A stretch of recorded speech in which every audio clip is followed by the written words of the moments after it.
तो यार वैसे मैं रॉ स्मैकडाउन का रिव्यू बनाता नहीं हूँ, लेकिन आज स्मैकडाउन थी 3 घंटे की, साल की पहली स्मैकडाउन थी, तो मैंने सोचा थोड़ी बात कर ली जाए। तो हम बात करेंगे आज स्मैकडाउन में हुए कुछ बड़े-बड़े इवेंट्स की। तो चलो सबसे पहले बात करते हैं, जो पहला इवेंट हुआ स्मैकडाउन में वही काफ़ी बड़ा था और वो था कोडी रोड्स और ड्रू मैकिंटायर का फेस ऑफ। अब ये काफ़ी ज़्यादा अनएक्सपेक्टेड था क्योंकि कोडी रोड्स आते रिंग में वो कहते हैं कि भाई मैं अभी तक मेडिकल क्लियर्ड नहीं हूँ, मैं अभी भी उसी चीज़ से जूझ रहा हूँ जो मुझे केविन ओवेन्स ने कोस्ट करी।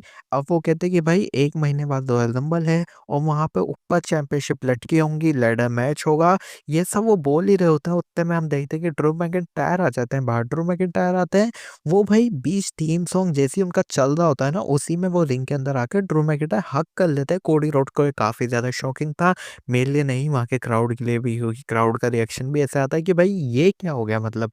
ये होते ही ड्रू मैकिंटायर कहते हैं भाई मैं समझ सकता हूँ तेरे ऊपर क्या बीत रही है, तेरे अगेंस्ट में एक बंदा है जो कि एक नकली चैंपियनशिप लेके घूम रहा है अपने साथ, वो सबको दिखा रहा है कि भाई मैं ही असली चैंपियन हूँ और बार-बार तुझे सिक्योरिटी वाले रोकते हैं उसे मारने के लिए।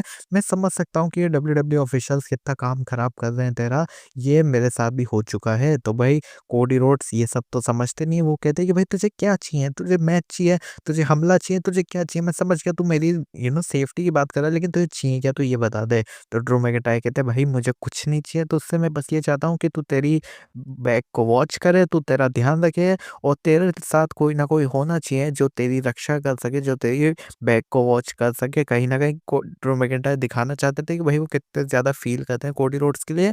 तो भाई कोडी रोड्स सिंपल कहते हैं कि भाई मुझे नहीं पता और मैं तेरे पर ज़द्दी भर भी भरोसा नहीं करने वाला, सीधा-सीधा ये बोल देते हैं।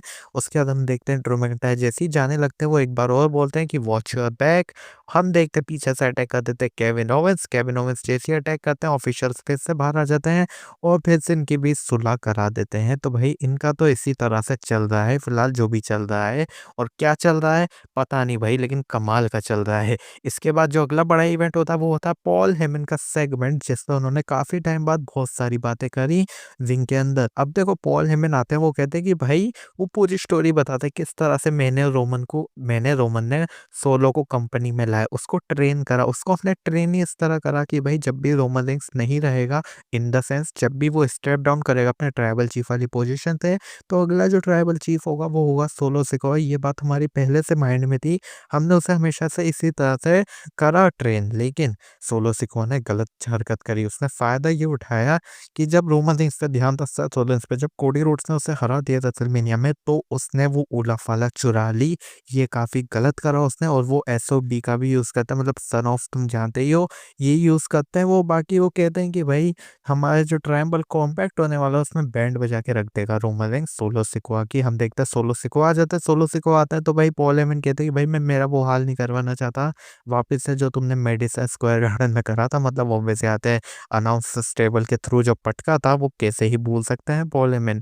ये बोलते ही सोलो सिकोआ माइक मांगते हैं, पॉल हेमन को माइक देना पड़ता है, वो देते हैं और वो कहते हैं कि देख भाई मेरा ये सब कुछ करने का इंटेंशन नहीं है, मैं तुझसे बस एक ये बात करने आया हूँ कि वो एक स्टिपुलेशन डाल देते कि भाई मैं तेरे पे भरोसा करता हूँ, मैं जानता हूँ कि तू ही एक वो इंसान है जो हमारी फैमिली की रिस्पेक्ट करता है और तू न्यूट्रल बंदा है, तो मैं चाहता हूँ कि जब ये मैच हो रहा होगा ट्राइबल कॉम्बैट, मैं ये उला फाला तेरे हाथ में दूंगा और रोमन या मुझ में से जो भी जीतेगा तुझे ये उला फाला पहनानी पड़ेगी, हम दोनों में से कोई भी जीते।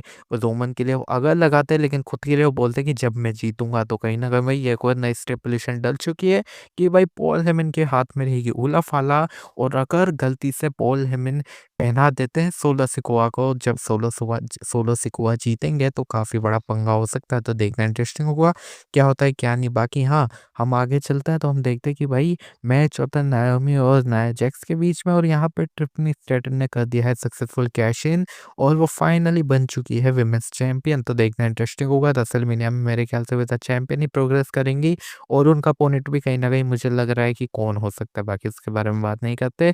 मेन इवेंट पे चलते हैं, मेन इवेंट था न्यू ब्लड लाइन वर्सेस ओजी ब्लड लाइन, सेमी ज़ैन, जी ऊसो, जिम्मी ऊसो के अगेंस्ट है हमारे जेकब फाटू, सोलो सिकोआ और वन ऑफ द टोंगास। अब मुझे नहीं पता कौन था भाई वो। तो ये मैच होता है, इसमें बैड ब्लड लाइन जीत चुकी है और सोलो सिकोआ ने पिन करा है हमारे चूज़ों को ये काफ़ी ज़्यादा शॉकिंग था क्योंकि भाई सोलो सिकोआ को भी काफ़ी तगड़ा पुश मिल रहा है, ये देख के तो ऐसा ही लग रहा है। बाकी हाँ, आज की स्मैकडाउन थी 3 घंटे की और वहाँ जो रिंग का कारपेट था, अब चलो जो भी देता है वो भी नीला था, तो कुछ मेरे को समझ में नहीं आया। लेकिन हाँ, रॉ पे भी हमें ऐसा ही देखने को मिलेगा अब कुछ। तो देखते हैं भाई, स्मैकडाउन तो मैं कहूँगा एवरेज रही, लेकिन हाँ, रॉ से मुझे कहीं ज़्यादा एक्सपेक्टेशन है। 3 घंटे कमाल के होने वाले हैं वो। वीडियो को लाइक, चैनल को सब्सक्राइब कर दो। मिलता हूँ नेक्स्ट वीडियो में। Thanks for watching. Bye bye. See you soon.